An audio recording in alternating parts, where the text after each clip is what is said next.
Stay hungry, stay foolish.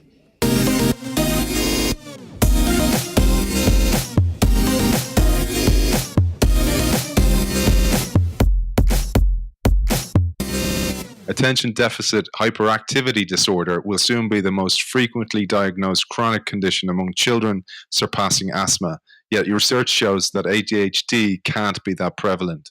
ADHD, a problem once thought to affect a small percentage of children, has exploded into one of the most misdiagnosed psychiatric conditions.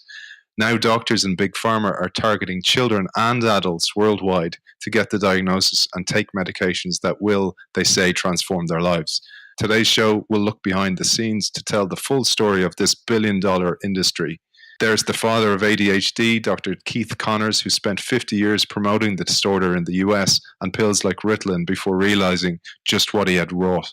A troubled young girl and a studious teenage boy who get entangled in the ADHD machine and are prescribed medications that lead to serious problems. And the pharmaceutical industry that promoted the disorder and continues to earn billions from the rampant mishandling of ADHD. We are joined today by author of ADHD Nation, Pulitzer Prize nominated Alan Schwarz. Welcome to the show. Well, it's great to be here. Thanks for having me. It's fantastic to have you on the show. This book, I was telling you off air, is like an amazing movie script because it looks neutrally. And I really struck me how unbiased it is because you look at every angle of the story. You use critical thinking to its maximum to make sure that every angle is covered. But I'd love to jump into it, and it'd be great to understand a little bit about you because you have a history of exposés in bringing things to the spotlight that have been covered.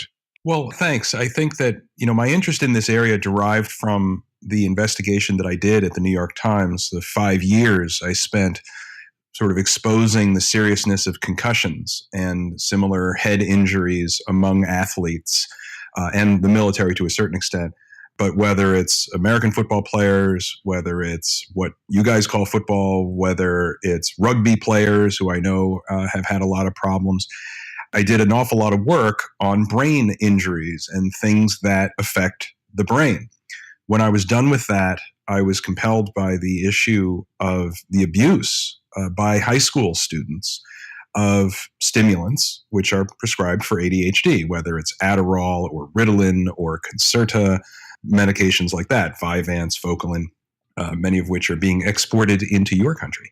And I was struck by the similarities of how doctors who should know better, mishandling things, the industry that makes so much money off of certain activities, covering up what are obvious dangers to children.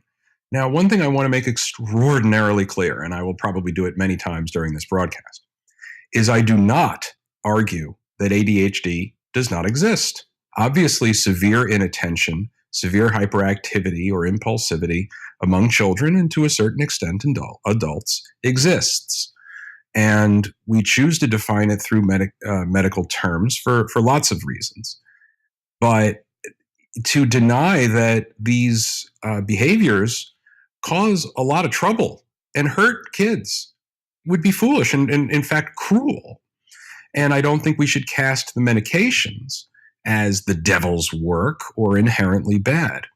I think what we need to do is accept that the diagnosis exists, that these medications can and often do a very nice job in controlling the behaviors and allowing a child to have a better education, better home life, things like that. All that I demand is that the medical establishment, and to a lesser extent, perhaps teachers and parents, follow the rules, that they actually use the proper diagnostic criteria to make the diagnosis and to responsibly, rather than simply reflexively, prescribe the medication. Because here in the United States, it's obviously not as bad across the pond, but here in the United States, it is stated in the actual DSM, okay, which is the United States' sort of handbook for psychiatry, written by all the experts after decades of deliberation and arguments over, who has ADHD, what it is, what it isn't. They flatly state that ADHD is found in approximately 5% of school-aged children. Fine. If that's what the experts say, we're going to go with that. The problem is that we are diagnosing 15% of children, 3 times what the experts, so-called experts, claim is appropriate. Right now, 20% of American boys get diagnosed with ADHD by the time they turn 18. In some southern states, like Mississippi, Arkansas, some of those other ones down there, it's 30% of boys get diagnosed. This is, on its face, preposterous, clearly suboptimal. It can hurt kids. It's completely inappropriate. And yet no one seems to want to do anything about it. And I don't understand why, but that's what the book, ADHD Nation, is about. It's about how we got here, how the forces over 50 years have led us to a situation. We tell 1 out of 7 kids, you have a serious lifelong brain disorder. And my feeling is that if you're going to tell a child that they have a lifelong serious brain disorder, you better damn well be right. Right now, we're not even right half the time. And tell me another serious condition in medicine where we accept more than 50% false positives. I mean, it's preposterous. And yet no one seems to want to do anything about it. This is one of the reasons I reached out to you, because, Alan, I felt you were like the kid in The Emperor's New Clothes who's going the Emperor's naked, and that there's not enough people doing that. This is a crisis, and we know it is, but also there's so many social conditioning aspects of it. So there's parents putting pressure on children, there's parents working so hard that they want their children just to be quiet, and they're willing to accept a really quick diagnosis, in some cases, as you say, done in 20 minutes, while a proper diagnosis should take many, many visits, many aspects of the child's psychology, many interviews with different players in the child's life into the account before a diagnosis is ever made. Yeah, I mean, I think that we've just taken so many shortcuts. As I said before, I'm not saying that, we should stop diagnosing children with ADHD. There are a lot of times when that is, at least as we've defined it, a perfectly reasonable and even prudent course. But we are casting such a wide net, telling so many kids there's, frankly, who are we kidding? Something wrong with you. There's something wrong with your brain. We're telling millions of kids here in the United States that there's something wrong with your brain when there isn't, or they have a different type of problem for which stimulant medications are not the appropriate antidote. ADHD behaviors, inattention, hyperactivity, impulsivity, can derive from a lot of things other than what we call ADHD. They can derive from anxiety, from trauma, bad diet, lack of exercise, all sorts of things, sleep disorders. All sorts of things can bring about the behaviors that we associate with ADHD, but that doesn't mean it is ADHD. All that coughs is not bronchitis, and all that is inattentive is not ADHD. And we're doing a really crummy job of figuring out which kids truly fit the paradigm and are as entitled to medical assistance as anybody else, and who doesn't. Because when you tell a child that they have what is called a psychiatric disorder, whether we like it or not, that changes the child's personal narrative. They think something about themselves, and sometimes we don't have a choice. Hey, sometimes, look, this is the situation we're in, and let's make the best of it. Let's not stigmatize it. Let's treat it as anything worthy of the same respect as anything else. But the problem is right now we're shooting so scattershot that we're not only diagnosing a lot of kids who shouldn't be getting diagnosed, but we're diluting respect for the disorder by diagnosing willy-nilly, and no one really knows what ADHD is anymore.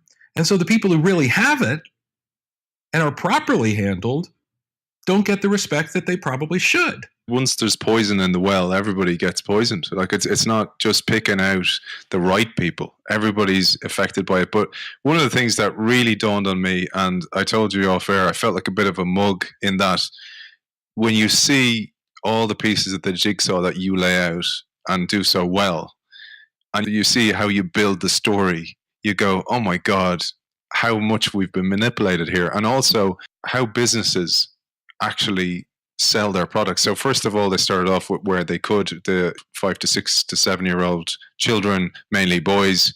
Then they decide, you know what, actually we're saturating that market a bit once there was so many players in the pot. And then they go, actually, you know what, it also affects adults. And then adults get in the game. And then horrifically, they're down now to children, to toddlers getting diagnosed and medicated. Yeah, I mean, I think that, again, we need to strike the proper balance. And, you know, I don't think it's reasonable to suggest only kids from 7 to 12, which was the original sort of thought back in the 60s and 70s. And when the disorder was not called ADHD yet, it was actually called minimal brain dysfunction, but was sort of rebranded as ADHD, as attention deficit disorder in 1980. You know, I don't think it's reasonable to think, well, it's only confined to ages 7 to 12. It's a behavioral spectrum disorder. I mean, things are a little murky. That doesn't mean it's not real, but it's just very murky to sort of figure out where is this child or person on the spectrum. I don't think it's reasonable to just say, well, teenagers can't have it or adults can't have it. I think, you know, we need to be open to the possibility that these people still do fit the paradigm. But again, what I demand is that we do it properly. If you're going to tell us the rules, psychiatric establishment, then you are to follow them to the best extent human beings can. Obviously, it's not going to be perfect, and you know, we can't expect that. But I still think that diagnosing millions of kids with a psychiatric disorder that they do not have is a pretty dangerous thing, and we shouldn't be doing it. The kids deserve better, and it's our fault. It's the grown-ups' fault. We can look at all sorts of forces. And in fact, I'm not even a big pharma bashing type of guy. They've done some terrible things in marketing, not only their stimulant medications, but also the disorder itself, getting people to think their kids have ADHD when they don't, and completely grotesquifying what the disorder actually is. Doctors are supposed to know better. Doctors are not supposed to be so swayed by advertising that they start drugging kids improperly. I mean, the doctors are supposed to know far better what they're doing and resist the forces that might otherwise affect the public. So I'm far more putting the responsibility in the laps of the medical establishment and, to a certain extent, the research medical establishment, clinical and research. Big Pharma, I think, comes perhaps next because Big Pharma can't prescribe. They can say that their products are great and that ADHD is this, that, and the other thing, but they don't have a prescription pad. The stopgap is supposed to be the medical provider who decides whether this child or adult, but this child fits the paradigm and should get this medication. And too often, doctors are abdicating their responsibility to be far more prudent, far more discerning, and for that matter, far more accurate. There's so much in that, Alan. I'd love to talk about a couple of things there, because one of them was the personal narrative of a child, but it's also the narrative then that becomes the parents, and almost the confirmation bias that, oh yeah, I can see the ADHD acting up there, and then confirming to the child or suggesting to the child that they're not normal, while actually them not being normal when they don't have the ADHD, I'm saying here, when they have a gift of thinking differently, that gift then gets suppressed. And that for me is a huge tragedy that could come out from all of this. Yeah, I think it's hard to figure out how many kids have what negative reaction, what the cost truly is. I mean, hey, who are we kidding? You know, it doesn't necessarily traumatize the kid forever to receive a diagnosis incorrectly. I would even argue that a false positive is less of a problem than a false negative. I think it's worse for a severely ADHD kid to not get treatment than for a kid who doesn't have ADHD to get treatment. I think in general, it's tough to argue otherwise. Let's look at building the story here, because you mentioned about the actual responsibility being on those with the prescription pad. But let's look at how they are being influenced, because I thought this was where we can actually put ourselves under the microscope. And you say this is not a they story. This is a we story. It's about us as a society and how we all have to act to make this change, because it will take a long time to unravel the mess that it is in now. But one of the things is how doctors are influenced, and one of them is by studies who happen to just be funded by the pharma companies. Yeah, I mean, look, here in the United States, certainly, but almost all medical research is funded by industry.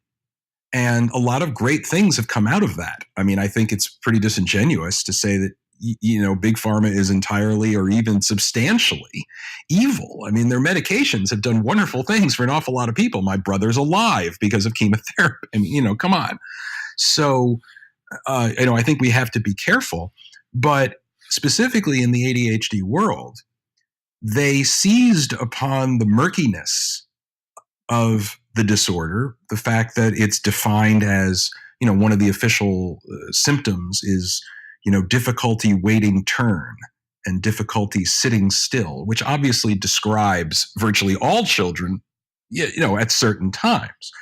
And so what pharma would do is they would create sort of caricatures of children saying, basically to parents or to doctors, if this child is, out of control, give him Ritalin and everything will be fine. But then specifically, as you said, with respect to the researchers, because I got a little off topic there, researchers who are paid, beyond or basically millions of dollars to basically create studies that show how wonderful the drugs are and how their side effects are negligible, essentially. And I think it's hard to dispute that the medications can do good. There's no question. And, they don't immediately make all kids go psychotic. And it's unfair to suggest that. But the problem is that when you're paid a lot to create science that makes your benefactors happy and makes them want to continue giving you money, you really lose your way. And I think there's no excuse for that.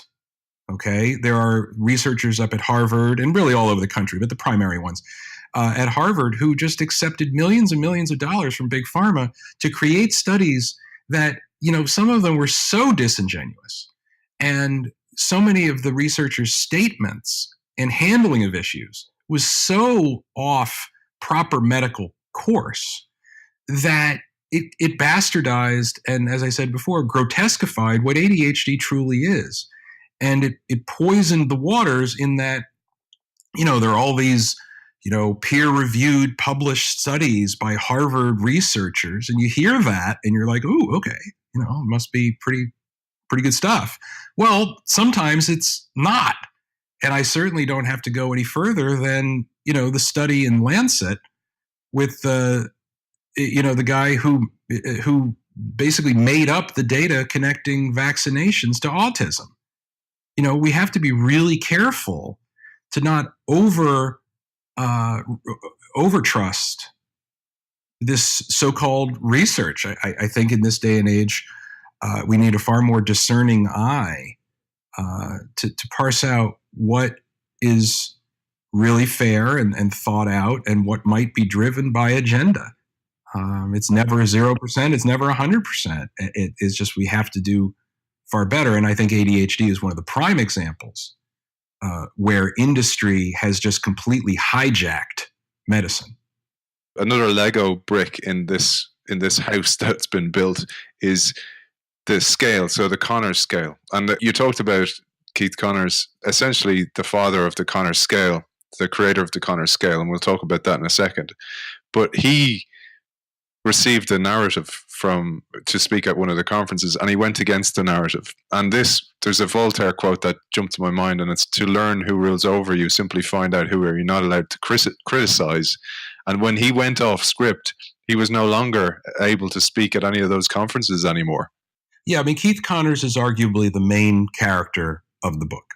He was, in the early 1960s, a very young research psychologist at Johns Hopkins, and was interested in what was then called minimal brain dysfunction, or really minimal brain damage, hyperactivity. And this was severe behavioral problems, things that really would often be well beyond what we call ADHD today, whether it would be oppositional defiant disorder or even, psychosis, mania, whatever, bipolar disorder specifically. But nonetheless, he conducted the first randomized controlled trial of what we call Ritalin in children essentially with ADHD, severe ADHD. And, it worked. It calmed down the children. It made them able to concentrate more, made their education more smooth. I mean, hey, who wouldn't want that? My God. I mean, these are kids who would, as Keith would tell me, he, would just be diagnosed with rotten little kid syndrome. And here we had a situation where they could really be helped. And so this became a passion of his, not surprisingly. And in order to make sure that the doctors looked for the right things and considered the right possibilities and followed the right rules for making the diagnosis and, oftentimes prescribing medication, throughout the 1960s, he developed a kind of questionnaire, if you will, where about 65, I think, different behaviors, things associated with inattention or hyperactivity, climbs recklessly. And you rate them from 0 to 3, 0 being never, and 3 being, very often, or whatever it may be. And the idea was to help crystallize or bring into some focus what the child's behaviors truly were and what patterns they may be forming to help make the proper diagnosis. This was all done in good faith. And his scale, called the Connors scale, not surprisingly, and there was one for parents and one for teachers, because of course the teachers know the behavior of the child in a way that, frankly, the parents don't. And so he ended up, creating this effectively checklist and, sending it to doctors across the country and whoever wanted it as this, idea of minimal brain dysfunction, of hyperactivity, of impulsivity and inattention started taking hold. And it wasn't until the mid-'80s, I think, that the scale started being sold and marketed as, again, hopefully a responsible way to make this diagnosis. The problem is that too many health providers, an astounding number of health providers, would merely use the checklist as a score, or the scale as a scorecard, and add up the 1s and 2s and 3s. And if the child had, a total of 72, well, then, hey, there's ADHD, and prescribe. And the scale just became something it was never designed to do. It did a lot of harm in misdiagnosis. Did a lot of harm in good diagnosis, I'm sure, too. But, the idea was for it to not be 50-50.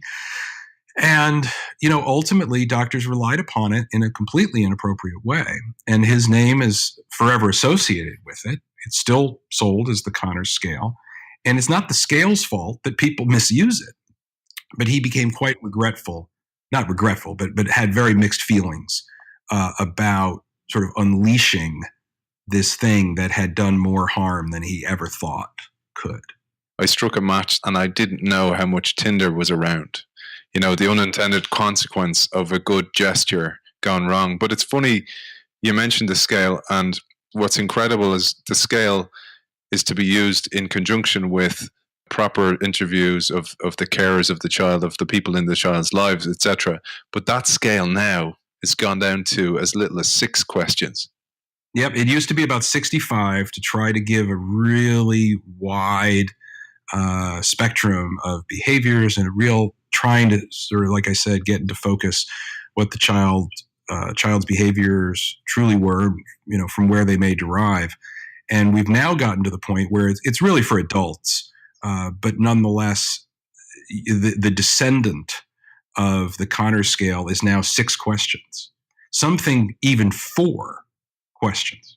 I've asked Alan, I asked a few people, just randomly asked some people, I said, can I ask you a few questions here? You have to rate on scale 0 to 3.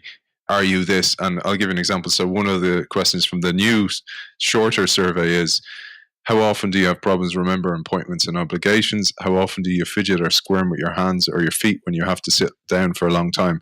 Every person I asked, and it was purposely a mixed bag of people, were diagnosed positive according to the scale. We've covered on the show before attention and focus, and those shows get really high listens to those shows. And the interesting thing is we're all struggling with this because there's so much data in the world, there's so much choice in the world that we're actually struggling anyway. And it feels more and more that, especially with the adult ADHD diagnoses, it's like there's a new market there and they're going after that market. Oh, there's no question. And, it's a shame because some adults, I'm sure, really do have what we call ADHD. And, their situation is being completely contorted by the fact that, everybody has ADHD type behaviors from time to time, and the more general and not specific we make the criteria, the wider swath of people are going to think they have the disorder. I remember at the New York Times, we did, we administered, if you will, that's the 6-question survey to adults. We did it the proper way. It was not, it was a random phone survey. It was done properly. It wasn't just some web app. And the survey that has the scoring paradigm, 6 questions from 0 to 3, blah blah blah. I remember that I think it was 49% of respondents, the official scoring thing said either they probably did have the disorder or might or are at risk or something like that. And I mean, my God, that's just driving people to the doctor thinking they might have a disorder. Now, of course, they hedge it. They say might. Oh, well, we only said might. But they know full well what's going to happen.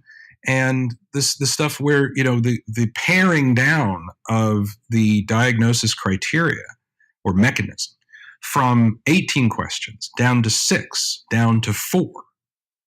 The primary person behind this is an NYU researcher who gets paid by almost every pharmaceutical company to do this work. Well, do you really think that that's going to result in stricter diagnostic procedures? I mean, come on. And I just wish people would take a look at this stuff and go, hey, wait a minute. This is getting out of control. I know you figured out some way to be able to claim that it's scientifically, valid and all that, but common sense shows that this is just not, we're on the wrong track here. And, these so-called scientists don't like to be called out by people who are non-scientists. I mean, I got asked so many times, are you a scientist? How can you be questioning what we do? And I'm like, well, I do have a mathematics degree from an Ivy League school. There's something there. Thank you very much. But, and I did, and if your child gets treated properly for a concussion, you can probably thank me. But they're so dismissive of any sort of outside opinion. I mean, I think that they think that if, P is less than 0.05, then they're right and everybody else is wrong. And thank you very much.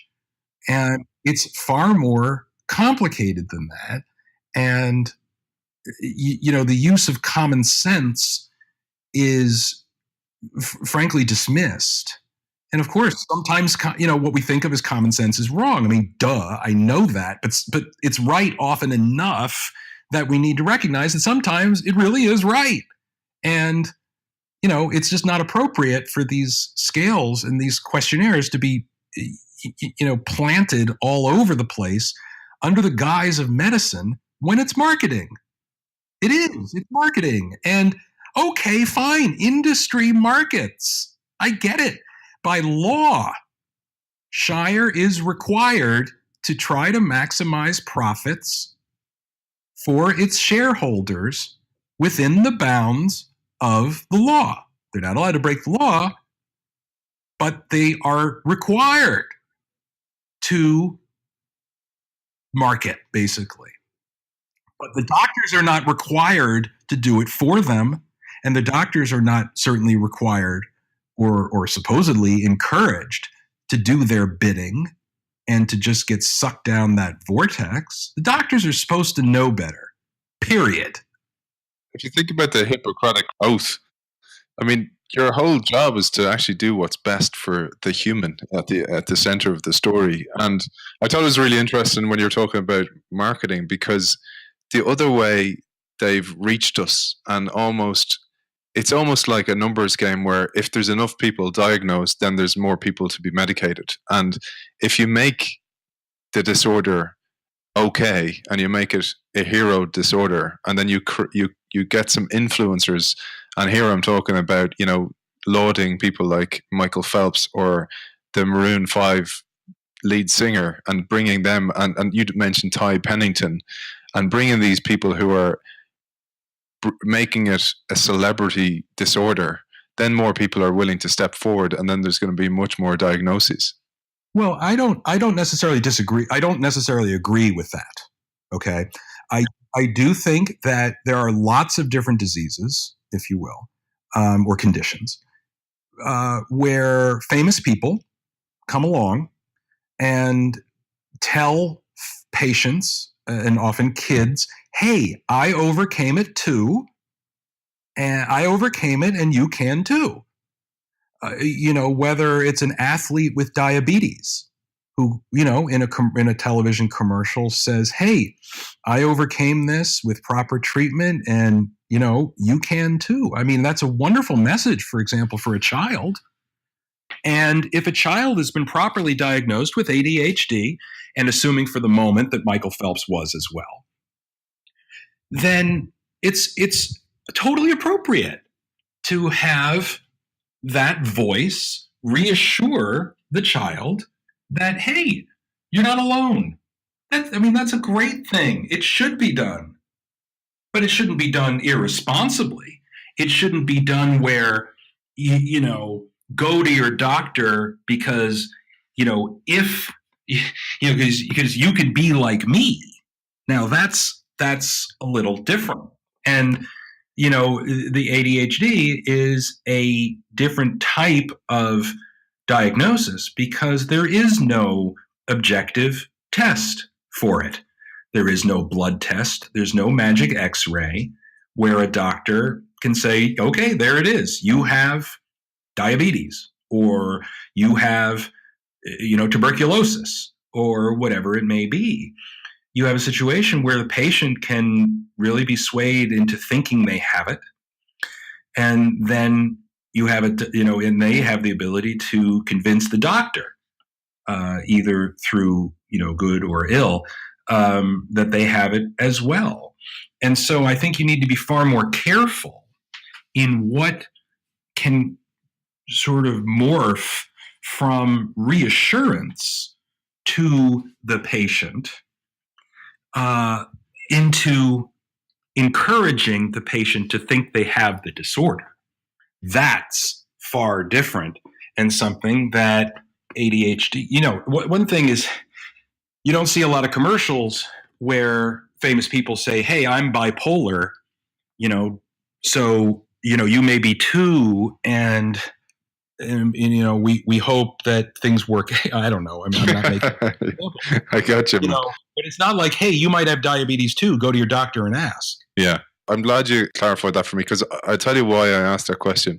I felt like a bit of a mug because I have fallen for. I've written articles on dyslexia as a gift, for example, which I do believe it is, because thinking different in this world is actually a gift.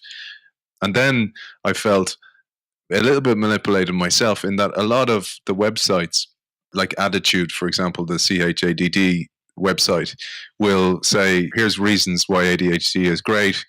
And I felt a little bit that actually can play, though, into the overdiagnosis of the ADHD in the world, because people start saying, actually, it's okay by society. Because of that, then there's way more people going for diagnosis, and then there's way more people getting medicated. And if that is used in a way that is to get more diagnosis over the line or more medication sold, that's what I mean is the bad part of it. Saying that it's something that's wonderful when the symptoms are shared by so many people, it encourages the internalizing of the diagnosis. And it absolutely, I mean, it's all fine and dandy to say, but be very careful. You know, I get it, and I guess that's a good thing. But nonetheless, to cast this as something that you want is so, I mean, okay, fine, maybe it is. But then you have the other end of the spectrum that says it's the scourge of society and that people are dying because of it, dying in car crashes and whatnot. It impedes your education. It impedes your job growth. It impedes your marriage. It leads to car crashes, all these terrible things. And I get it. But I think it's a little hard when it's being marketed, frankly, as this absolutely terrible thing you wouldn't want for anybody on one end, and a really great thing that you want to get diagnosed with on the other. Yeah. And therein lies that dilemma of actually promoting it as a good thing, because you're kind of going, well, for the people who actually have it, you can turn it to your advantage. Every disadvantage can be an advantage if you frame it that way. But if it is so debilitating that you have to take medication, then you're not going to go, oh yeah, thumbs up, buddy, thanks for looking out for me, and making it into a superhero disease. So Alan, we've talked about Keith Connors. You have two other characters in the book, which is Jameson and Kristen. They tell a different story, and it's like this burgeoning, well, it's not a burgeoning crisis, it's a crisis, which is the pressure society and the pressure parents put on their children to perform because of their worry that they'll get college grades and they get the right education to get the right job. Because of that, so many kids are getting diagnosed and faking the Connors test and even the shorter test to get diagnosed in order to get amphetamines that will help them study and focus better. Yeah, I mean, amphetamine has been known for a very long time, ever since it really started getting marketed in 1935, as something that can help you focus, that can reduce your impression of distraction. It can increase what feels like motivation and allow you to sort of hunker down and get stuff done that you might not otherwise get done. I mean, there was an article in Time magazine in 1937 about college students taking what was then called Benzedrine in order to study harder. I mean, this is something that's been known for a very long time. Certainly Air Force pilots and whatnot in the Second World War in Britain and elsewhere. I mean, I know that in the wonderful book On Speed by Nicholas Rasmussen, there's a great section about Churchill. And I don't remember it, but everyone should get that book and look it up because it's a great little section. But the point is that this stuff does have that effect on many people, not all. Some people get jittery, some people don't like it, and that's fine. But with a lot of people, it gives them the feeling of being more productive and more focused. And, well, who wouldn't want that, needless to say? I mean, I would want it, certainly. I've never done it, but I would. I'm addicted to coffee, which is also a stimulant. Now, coffee is not nearly as addictive and possibly dangerous as these medications. I told you, man, a doctor, a leading expert in ADHD in children, told me coffee is worse than the medication that these children are on to make me feel better. That person should lose his or her license. That is one of the most dangerous things you could ever share with anybody, because you don't go psychotic on coffee. Okay. You don't get so addicted that you start, taking Valium and alcohol, in order to come down. Now, obviously there are some horror stories, I'm sure, but the risks of addiction and misuse for stimulant ADHD medications is orders of magnitude higher than that of coffee. And if that person's listening, you should be ashamed of yourself. And if you don't agree, then you call me up and we'll debate on live television, because it is an incredibly dangerous message. Now, that being said, back to college. So, kids who are under tremendous pressure to, read 200 pages a night, crank out papers, concentrate on math problems that I wouldn't wish on anybody, who wouldn't want to focus harder and get stuff done more? Housewives in the 1940s were getting addicted on this stuff. And it's not surprising that people want to do it, particularly in this high-speed, distractible world. So that doesn't mean the medications are evil, and it doesn't mean that people properly diagnosed with ADHD should not have the option of using them. God bless you. But we do have to recognize that as opposed to almost every other medicine out there, you don't have people wanting to get chemotherapy. You don't have people wanting to give themselves insulin. Frankly, the only drugs that you can compare this really to are the painkillers, oxycodone, opioids like that, which I think it's hard to argue have been far worse over the past 10 years. They are more dangerous. It would be disingenuous to suggest otherwise. And the benzodiazepines like Valium, Ambien, and things like that.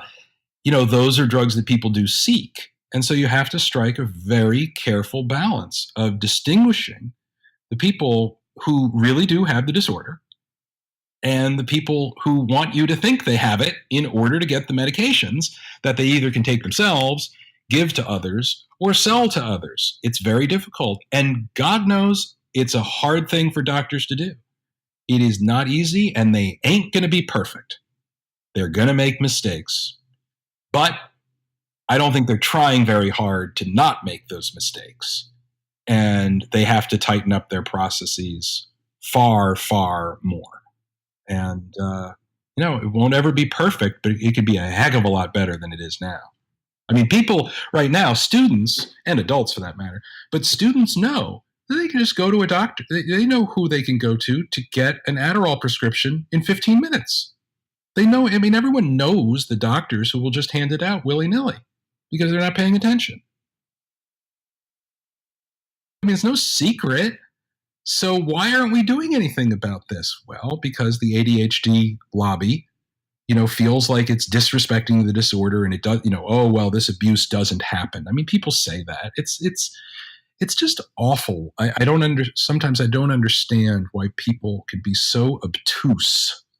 It really is, man. It's one of the reasons I reached out to, because this book is written from that neutral perspective, and it's a great example of that, I think. And the other one is it's taking on a big subject that seems to not be taken on. And also, I do fear that it's a major issue in the US right now. And I've seen statements by some of the leaders of some of the big pharma companies saying they need to educate Europe, for example, because Europe is resisting it, and therefore they need to be educated. And so in order to medicate Europe a little bit more, but Europe's approach has been quite resistant to it, because they're only medicating in the really worst cases, but they first go to cognitive therapy and alternative therapies like psychiatric therapies before they go to medication. Well, and look, let's face it, sometimes it is probably prudent to go straight to medication, or it certainly should be considered, because a case could be so severe that, like, holy cow, we gotta, because cognitive therapy, psychiatric therapy could take a lot of time. It's also very expensive, let's face it. And so that immediate response and treatment can be, I guess, one would call appropriate. And I do think that Europe needs to just be careful that they don't simply resist the concept of ADHD as some American invention that, that doesn't exist or is, should be ignored as sort of hocus pocus. I think that if you're too resistant to the concept of ADHD, kids will be hurt. Okay. I think all I ask, and as I said, is demand is that the rules be followed and that people behave appropriately, or certainly within the range of appropriateness. I'm pretty sure we all would agree on. Well, interestingly, Europe uses a slightly different definition of ADHD.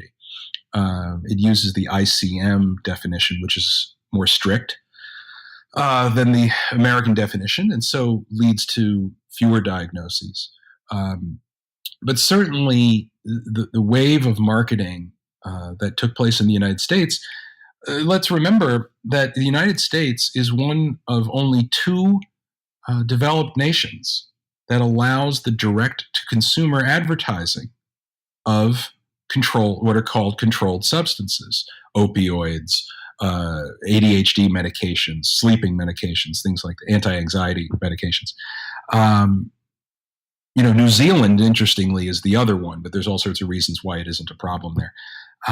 Europe, you can't do that. Now, there are ads for doctors that you wouldn't believe. I have an ad from an ad for a doctor from Germany where they have a kid who's about to saw his leg off. I read that one. If you don't give him medication.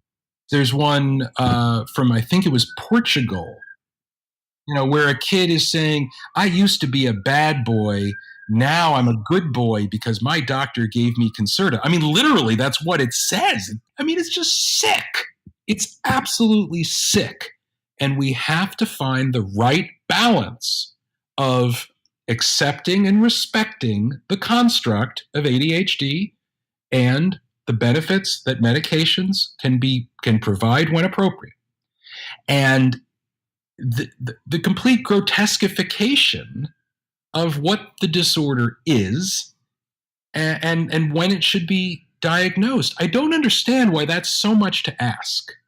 And apparently it is, because the factions only grow more distant and contentious every year. I guess I naively thought that my book could help each side learn something about the other and be like, okay, I see what they're saying. But no, people use my book as a sword, not a mirror. Very upsetting. And it is a mirror, and it's a brilliant read, and I really highly recommend as well the Netflix documentary that you're in, which is Take Your Pills, which is where I discovered the book in the first case. And that really delves into the issue of amphetamine abuse in colleges all through America, but also it puts a mirror on society to look at why that's happening, parental pressure to perform in exams, etc., and that whole mess that is burgeoning and has built up in the world.